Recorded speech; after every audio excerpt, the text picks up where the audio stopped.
Well, Notre Dame fans, it was always going to end right here in Atlanta, Georgia at Mercedes-Benz Stadium. One way or the other, it turns out for the Fighting Irish, it was the unfortunate way. Ohio State beats Notre Dame 34-23 in the College Football Playoff National Championship game. And honestly, weird game, Jack. It lived many lives because Notre Dame goes down the field, has the ball for 10 minutes, 18 plays, punches Ohio State in the mouth, gets on the scoreboard first, 7-0. Next thing you know, it's 31-7. The football game's basically over, but Notre Dame mounts a comeback and gets within one score, 8 points. That's what I'm talking about when I say many lives. Ultimately, though, too little, too late. Ohio State was the better team.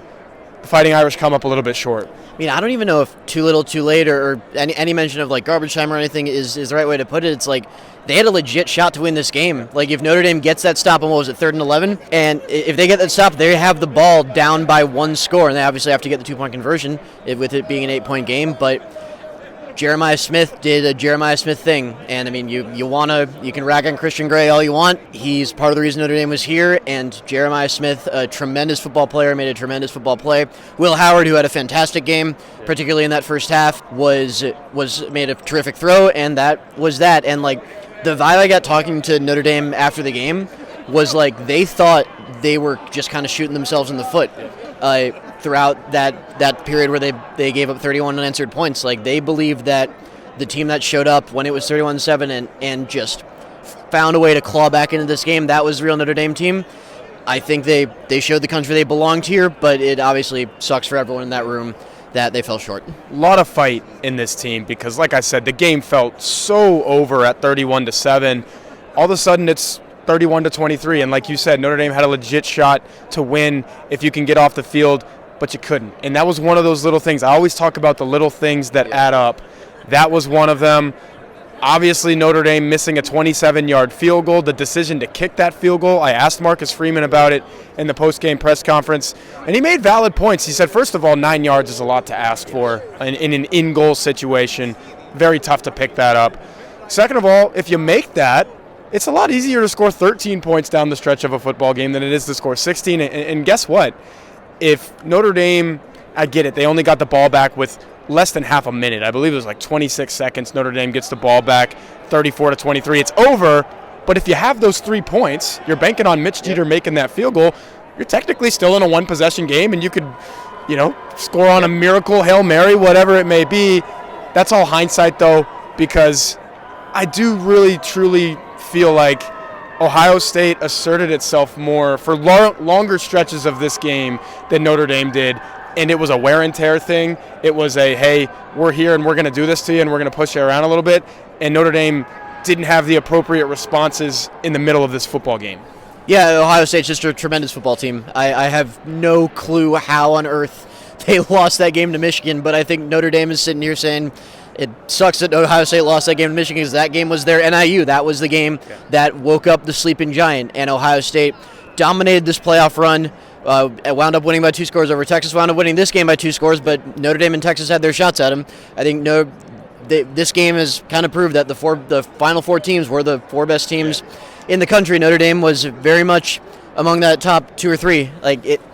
Ohio State has so many ways to beat you offensively, and when Will Howard is playing the way he did in the first half, it is impossible to stop them. Will Howard made believers out of a lot of people. At the beginning of the year, I was not one of them. I said, Ohio State, I love them to win the national championship because the roster that they have, but this quarterback might hold them back. He played his best football in the playoff. 4 outstanding games in the playoff. He started this game 14-14, 13-13, something like that. 14-15. 14-15. He was automatic. The receivers, Notre Dame honestly held up decently enough, but like you said, the 3rd and 11, the big plays, too much. Let's talk about Notre Dame's quarterback, Riley Leonard. Gamer, I would say. He played his heart out, and look, he missed a lot of throws early. It was obvious early that he was not going to have his best passing game, and his best passing game obviously is not upper echelon to begin with, but the throws that he made to Jaden Greathouse, particularly the second touchdown, that's a dime. He hit Jaden Greathouse earlier in one of those drives, dime. He ends up not turning the ball over, no interceptions, 2 touchdowns, 250 yards, whatever it was. The numbers are less important, though, Jack, than until the final whistle. He was giving Notre Dame every shot that it had to try to win this football game.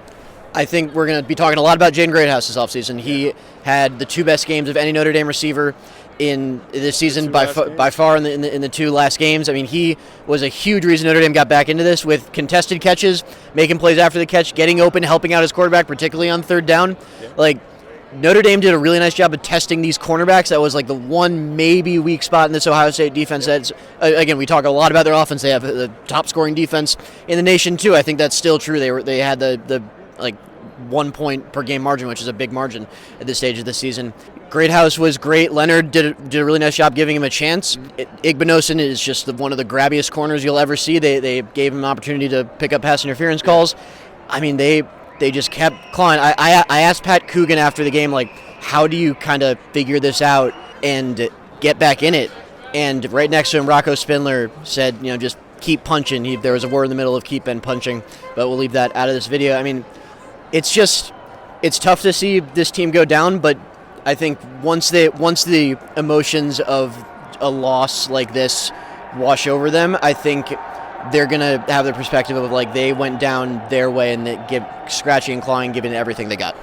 Love that you mentioned the emotions, because I just want to point out really quickly before I get to some more stuff that happened on this field in this game.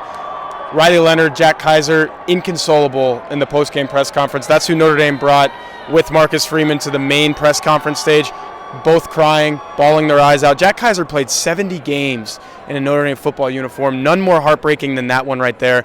It's a lot to try to get over in this moment. Same thing with Riley Leonard. His college career is over. That's a lot to take. It could have ended with the national championship. It did not. One of the main reasons it did not, Jack, and I want to get your thoughts on this, Notre Dame could not run the ball outside of Riley Leonard doing his thing here and there, picking up first down, scoring a touchdown, the first touchdown of the game. Notre Dame could not stop the run. I thought Travion Henderson was a beast. Quinshon Judkins has 3 touchdowns in this game. We knew, Marcus Freeman always says it, you can run the ball, you could stop the run, you could beat anybody. Notre Dame did not run the ball. Jeremiah Loved It had, a handful of carries? Jadarian Price, a handful of carries. It was Riley Leonard or bust on the ground for Notre Dame, and that wasn't enough. On the other side, those 2 guys that I mentioned took this ball game over in the middle parts of it. Well, I think on defensively, talking about the run game, Notre Dame's defensive line injuries finally caught up to them. I think Ohio State had their way with a lot of guys up front. I think for the first time really since NIU, the youth of the linebackers really showed. Obviously, Drake Bowen, great play to force a fumble, but there was a play in the first half, and again, another example of tremendous quarterbacking by Will Howard. The touchdown pass to Judkins, the way he scrambled to his right, drew Viliamuasa and Bowen in just enough to drop it over the top. Just tremendous quarterbacking by Will Howard. He did that a lot where he had opportunities to run, and he decided to look downfield and pass, and he was just picking apart some pretty good coverage early in the game. Like, there was a few plays where I'm like, all right, what is Notre Dame supposed to do here? On the Notre Dame run game side, this is something we pointed out before the game. Ohio State is just so incredibly athletic in its front. Cody Simon and Sonny Styles are the best linebacker pairing in the country. I don't know if there's any debate about that at this point. Like, they are so good. The edge rushers do a great job. The safeties, which was again a point we talked about before the game, they do an awesome job coming down in the run game. So much of Notre Dame's run game is built off just opening those holes and letting their skill guys, Love and Price, outrun Ohio State. Ohio State has the athleticism to match them, and I think that's a big reason Notre Dame couldn't get the ground game going. What you just described is a very deserving national champion. Love it or not, I know you Notre Dame fans watching this do not love it, but that team deserved to win the national championship, and that's what happened. Let's spin this forward to end this, Jack. Speaking of national champions, national championships, I think I'm leaving this stadium tonight, this morning, whatever time it is, feeling that Notre Dame's going to be back here. Yeah. Like, there was a talent gap in this game, and Notre Dame's got to do everything it can, transfer portal recruiting, to just tighten that up a little bit, and maybe it stays more competitive in the middle parts of that game. But Marcus Freeman feels like the right guy. I believe they're going to get the right guy at quarterback, Steve Angeli, CJ Carr, whoever it is. The offensive line is going to be better next year than it was this year. The defensive line, we'll see what happens there because you're losing some guys, but you're going to get some guys back from injury as well. All things considered, 12-team playoff, I think Notre Dame qualifies for that every single season under Marcus Freeman, and this was not a fluke. I think as much as Ohio State deserved to win this national championship, Notre Dame deserved to be in it, and it turned out thankfully, being a better game than it looked like it was going to be. And that's a credit to the Fighting Irish, and I think they'll be back here at some point. I 100% agree. I want to go back to the emotions of the locker room. It's going to relate to your point, but you wrote a good column about how Notre Dame did not seem like a team that was just happy to be here. That was certainly the vibe. I mean, guys were distraught. That was a devastated group of guys. I mean, we as reporters, we got to be very careful about empathy in that kind of situations. Asking them the right questions with empathy like that. This was a team that knew they deserved to be here. That wasn't just here to play this game. That was here to win it, and that it's genuinely devastating. Guys are saying sorry, I can't answer any questions. It's so tough to be this team in that moment. But a few of them also kept perspective. Mitchell Evans told us this team's going to be back here. Yeah. This is just the beginning for Notre Dame. I firmly believe that. I think they showed that this year. Marcus Freeman, he took a huge step this season. Year 3, so huge at Notre Dame. The way this team just kept fighting, that is absolutely a credit to Freeman. I think it's a credit to guys like Mitchell Evans and Jack Kaiser and Howard Cross and Riley Mills, and guys I'm not thinking of right now, who left this place better than they found it. I think we have to include the transfer class in this too. Jordan Clark, who I thought played a heck of a game. Riley Leonard, of course. The others as well. These guys left this place better than they found it. This team is not going anywhere. They're going to be in that mix to make the playoff every year. And as we saw this season, if you're in the playoff, you got a chance to make a run. And they're going to keep racking up the bowl wins. It's not going to be another 30 years before Notre Dame wins a major bowl game. I can tell you that.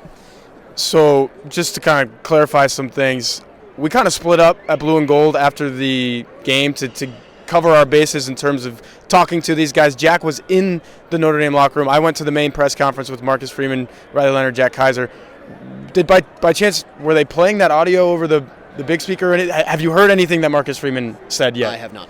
You sounded just like him when you said that this team is for real and is going to be back. You literally took the quote out of his mouth and said, "This was not a fluke. This is who Notre Dame is now." Yep. And Marcus Freeman is a large part of that. So I think that's a perfect way to end this, because there's a little bit of optimism in that. There's hope for 2025 and beyond for Notre Dame. As gut-wrenching as this is for the fans, for the players, it's going to sting for a little while, because you get this far, it's right in front of you, and you don't get it. That's sports. But we're going to cover the flip side of all that on this YouTube channel at blueandgold.com. A little bit crazy probably with some transfer portal things coming up and roster rearrangement and coaching. Al Golden maybe on the way to Cincinnati. We'll see. But again, this was the national championship game from Atlanta, Georgia. That's Jack Sobel. I'm Tyler Horka with blueandgold.com, Blue and Gold Illustrated. Yeah. I thank you guys for following along. This was a long season. We're exhausted. The players are exhausted. Coaches are exhausted. Everyone's exhausted. We really appreciate your viewership and readership on here and at blueandgold.com. None of this happens without y'all, and we really appreciate you guys staying with us throughout season we're going to be talking about for a long time. I echo that 100%, and it's a much better way to end this video than my corporate spiel that I was given. So we're going to leave you with that. Good night, good morning, Notre Dame fans, and we'll see you on the flip side of all this.